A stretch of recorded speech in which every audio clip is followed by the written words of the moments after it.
Hurricane Irma continues to be a threat that is going to devastate the United States and either Florida or some of the southeastern states. This is a complex forecast.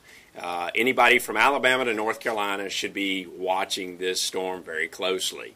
The forecast and the direct impacts of this storm have yet to be determined because, one, it's a very powerful storm, but the nature of the curve in that forecast after 72 hours is going to be the key to see who gets the worst impacts here. It's not a question of if Florida is going to be impacted. It's a question of how bad Florida is going to be impacted and where the storms ends up over the next 4 to 5 days as it passes inland. Nobody in Florida that I know has ever experienced a Category 4 or 5 storm making landfall. The nation has only seen 3 Category 5 storms since 1851.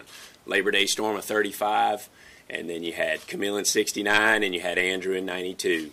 And Andrew was a very, very small, compact Category 5 compared to what we're seeing here in Irma.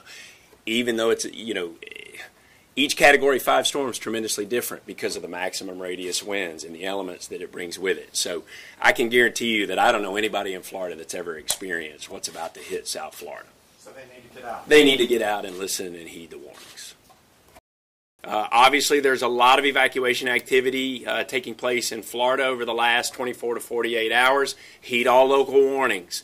The goal is get out of a storm surge vulnerable area. That is wind-driven coastal storm surge flooding waters coming on shore.